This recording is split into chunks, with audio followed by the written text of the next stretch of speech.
I'll get straight to it. My middle son, he's a college senior, good kid most of the time. But right now, I'm a little ticked.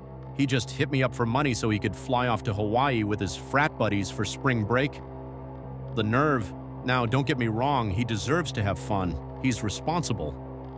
But something about the way he asked, like it was owed to him, rubbed me the wrong way. His mom's been having a rough time with her mental health lately, and it would have meant the world to her if he spent that break at home. But no, sunburns and cocktails with his friends were more important. Still, I can't even blame him. I was the same way at his age. And maybe that's what got me thinking about back when I was his age, when I was the one making choices I didn't fully understand. What I'm about to tell you, I haven't spoken about it in decades. Back in the 80s, I went to Wharton class of '85, the crown jewel of business schools. Even now, I'm damn proud of that. I took it seriously, studied hard, partied a little, and tried to stay clear of the wilder, coke-fueled chaos some of my peers fell into. But during junior year, I got involved with a girl named Maria Muñez, Puerto Rican, beautiful, sharp-tongued, and passionate. She had this spark that could turn fire to ice, or vice versa, in a heartbeat. Spring break rolled around, and instead of going home like usual, she invited me to Puerto Rico to meet her extended family. I was smitten, so of course I said yes. The trip started off smooth. Her family was warm, loud, and welcoming, exactly as she'd described them. And even though I was nervous, they seemed to like me. We visited relatives, ate incredible food, and laughed a lot. But of course it was spring break, and we wanted a little adventure too. So we planned a day to hike through El Yunque, the only tropical rainforest in the U.S. National Forest System. Maria's mom dropped us off at one of the trailheads. Our plan was simple: hike, enjoy the beauty, and indulge a little. Some rum, a bit of weed, no worries. But the trail we were most excited about was closed. Flooding, maintenance, something like that. Maria was visibly upset. She insisted it was the trail, the one we had to do. The rest were garbage by comparison. I told her we could pick another, but she shot that down fast. Then, with that wicked grin of hers, she leaned in and said, "Let's do it anyway." I didn't need much convincing. We waited until no one was looking, slipped past the barriers, and disappeared into the lush green. At first, it was magic. The forest was ours. No tourists, no noise, just us and nature. Waterfalls trickled, birds sang. We sipped our rum, feeling buzzed and alive. Then everything shifted. Maria screamed and stumbled backward, nearly knocking me over. My heart jumped. I turned, and there it was, a mongoose, or what was left of one. Its body was sprawled across the path. Its head was missing, cleanly severed, as if with a blade. Not ragged, not chewed, sliced. I approached cautiously, praying it was some kind of twisted prank. But it wasn't fake. It was fresh, no smell yet. It hadn't been dead long. Maria was shaking. I tried to play it down, but even I couldn't buy what I was selling. There was no good reason for a decapitated mongoose in the middle of a closed trail. Still, she insisted we keep going. I could tell she was just trying to be tough. We hiked for a while, both of us quiet now. My buzz had faded, replaced by a growing sense of unease.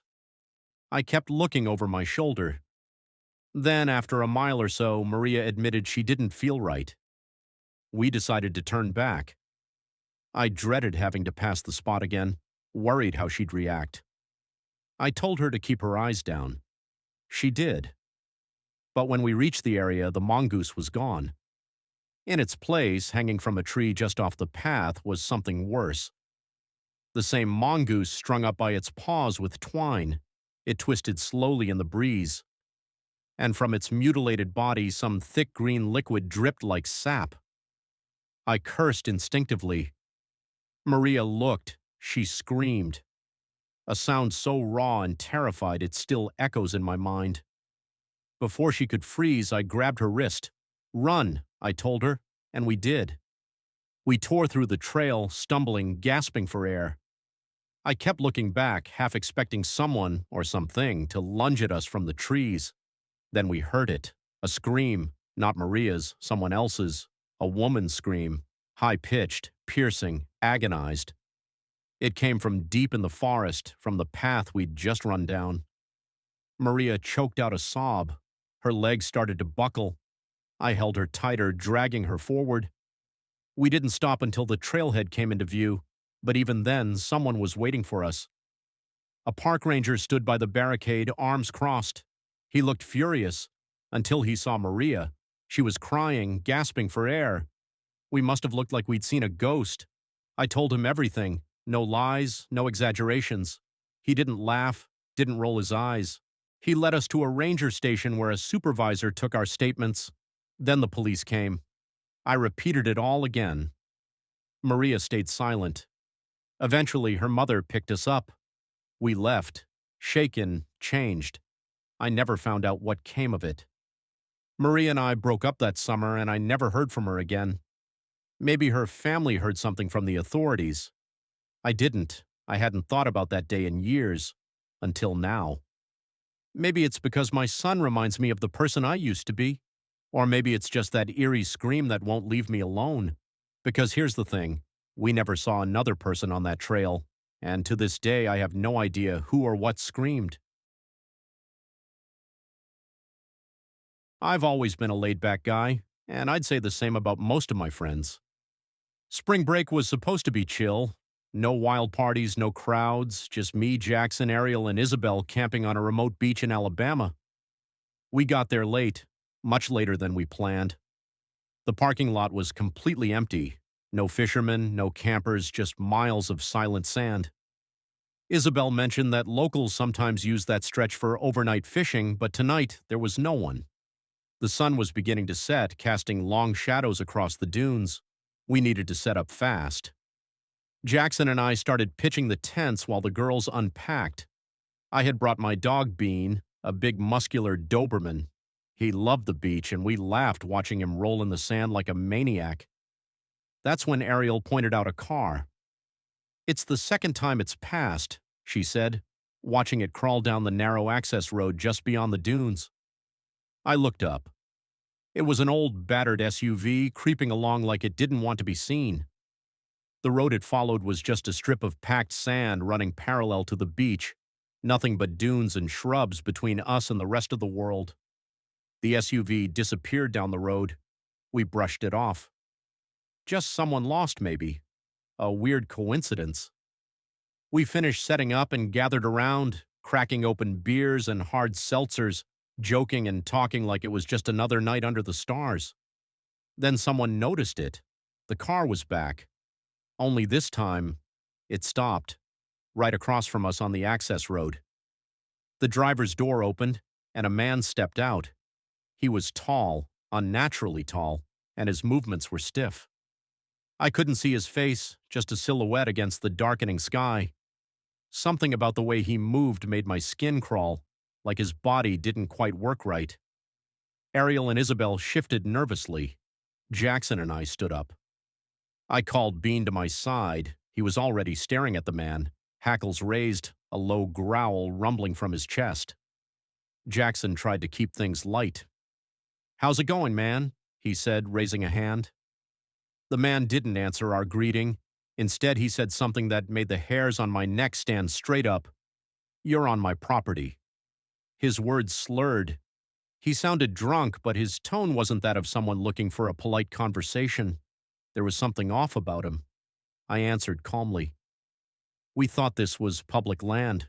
There weren't any signs." He didn't respond. Instead, he pulled out a knife. A long, thin blade that caught the last of the light. He held it low, but with intention. Bean growled louder. You'd think a large, snarling Doberman would deter anyone, but this guy didn't even flinch. He started toward us, knife outstretched, his gait lurching like a broken puppet. Then Bean launched. He hit the guy mid-stride, teeth sinking into his arm. The knife clattered to the sand. The man screamed. I shouted for Bean to let go. Somehow he obeyed, backing up but still bristling with rage. The man writhed in the sand, clutching his bleeding arm. Then, without a word, he got up and bolted. stumbling back to the SUV, disappearing into the night. Jackson and I sprinted back to the girls and told them everything. They were panicked.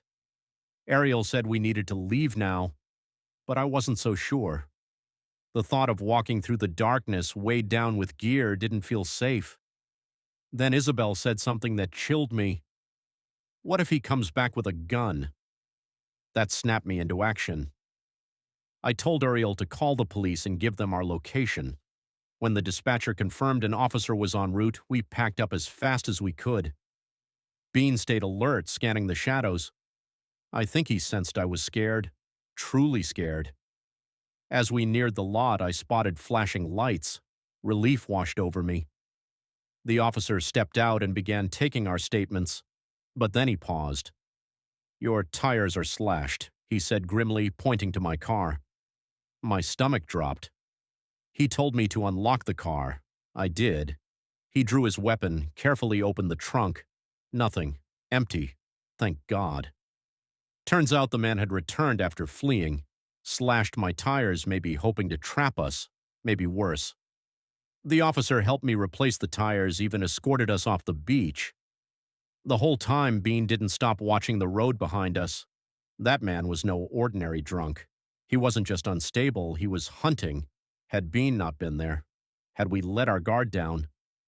That beach might have become our grave. Remote places are peaceful, yeah, but peace can turn to horror in the blink of an eye.